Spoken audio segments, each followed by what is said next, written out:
Were cold last night in their first game without Kevin Durant. It'd been 146 games since the Warriors dropped back-to-back regular season games until last night. Steph Curry, 2 for 11 from three-point range, and Klay Thompson also ice cold, 1 for 11 from three-point range. Now, before the loss Thursday night, here's what Charles Barkley had to say about the Warriors' chances without KD.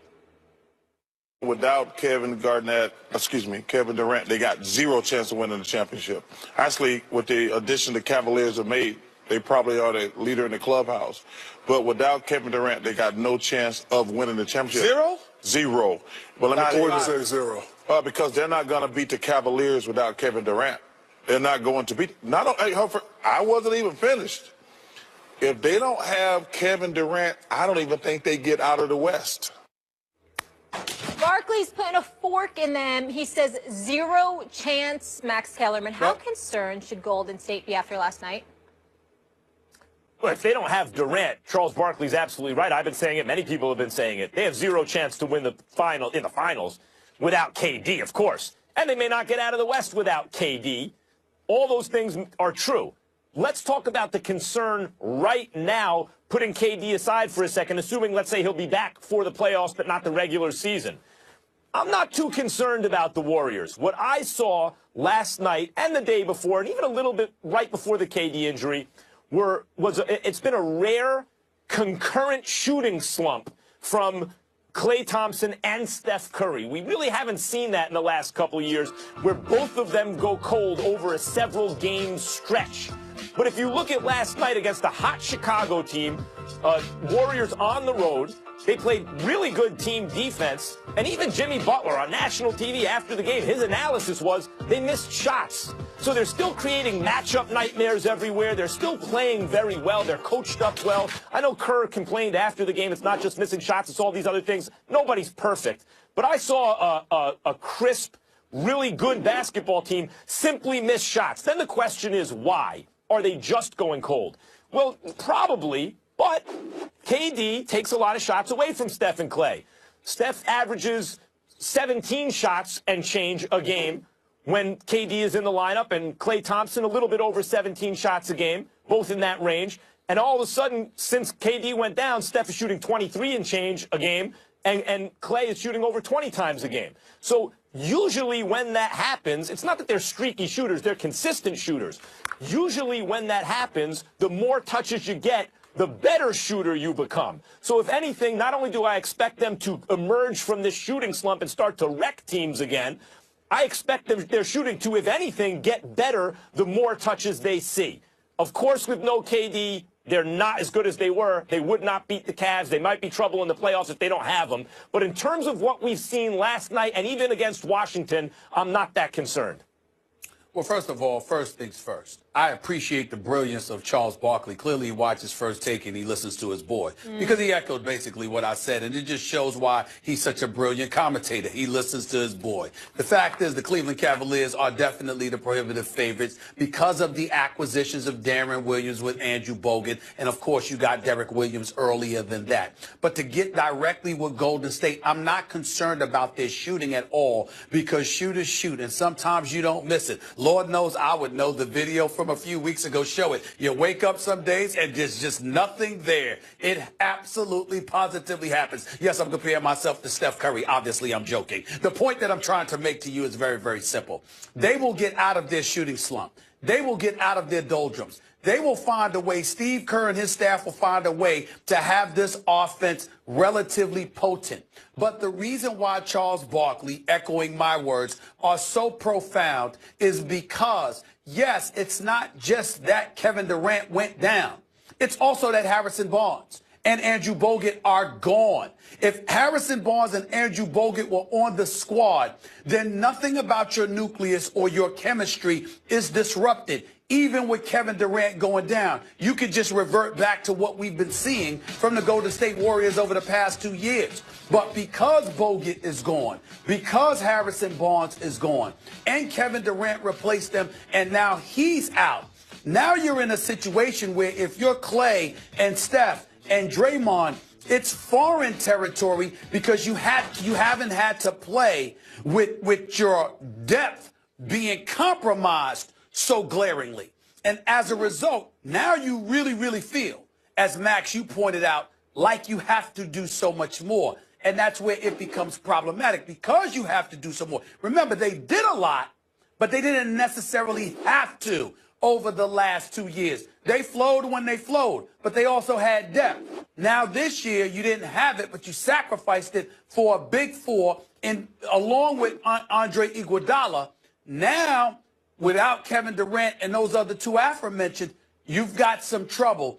I think even with Kevin Durant, Cleveland is the favorite. But without Kevin Durant, I think there's a legitimate argument that the Golden State Warriors may not even get out of the West.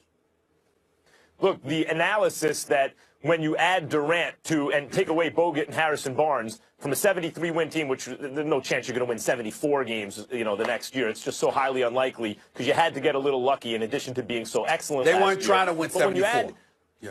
Of course, it was a mistake to go after the 72 record even last year, I believe. Still, I think it's one of the reasons Steph may have been hurt.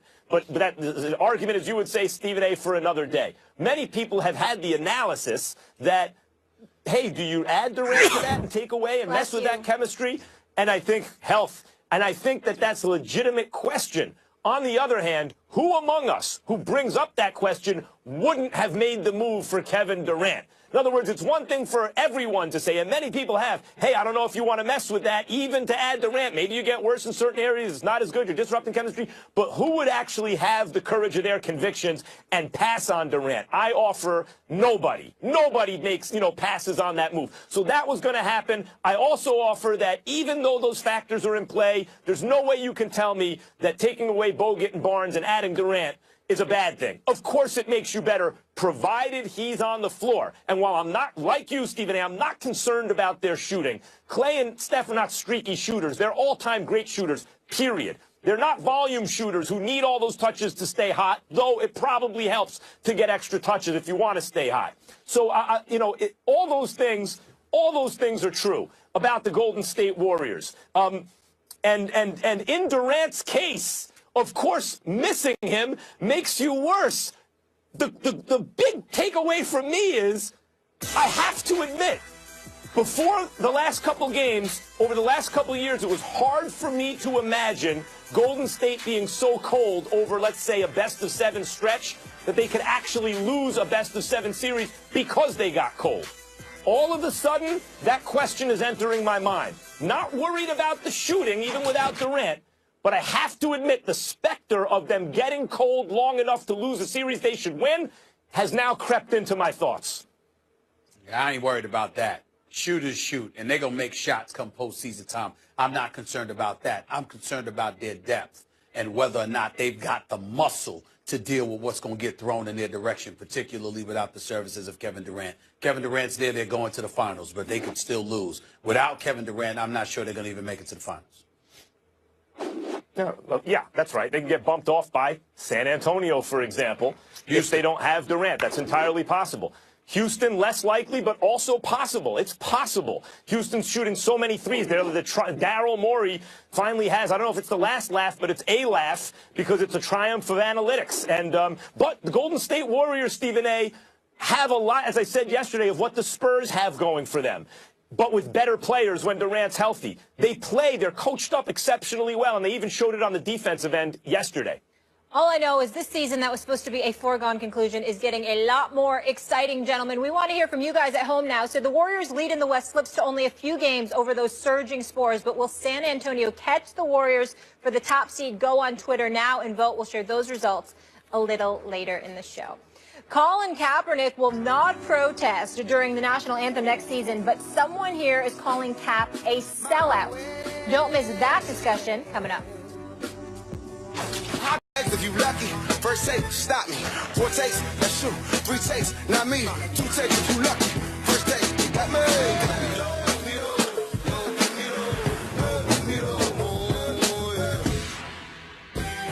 What's up, everybody? Welcome into First Take on a Feel Good Friday. And look who is here. Darren Woodson is in the building. Always a pleasure, Right Darren. Hold on. I already hear him. Little bird. Hold on. Yes. Hold on. What the hell is he doing here this early? Why is Darren Woodson, a Cowboy, starting off first take?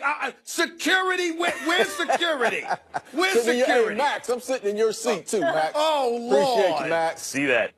Well, listen, when the cat's away. Going on? Yeah. We know when the cat's away. How are you guys feeling this morning? You're already feisty, I can tell. I was all right until I saw him, a Cowboy, starting off the show. Haters. I know Stephen A. and I are about to butt heads on a bunch of stuff, so I can't wait. Okay, cool. Darren, do you want to start the show? Let's do it. Okay, we'll start it then, because Darren wants to. There is a youth movement in New York. The Jets add Brandon Marshall to the list of veteran players that will be released. First reported by Newsday, then confirmed by our Adam Schefter. So a source close to Marshall told Schefter that the Jets offered a contract extension with no pay cut, but they eventually decided to part ways and not to trade him. So Marshall joins Revis, Nick Mangold, and Nick Folk as offseason salary cap casualties for the Jets. The move can't become official until the new league business year, which starts March 9th, right around the corner at 4 p.m. Eastern. Hall of Famer Bill Polian with a hot take on Gang Green. Don't forget, next year in the draft is a good quarterback year. Shall we say that maybe they're reloading with the idea that this year may not be a terrific year record-wise. Are they doing the Sixers thing and tanking, Bill? Well, I don't want to say that. But we saw the Browns do it with no repercussions, by the way. So who knows? Maybe it's an objective. It's hard for me to believe in New York.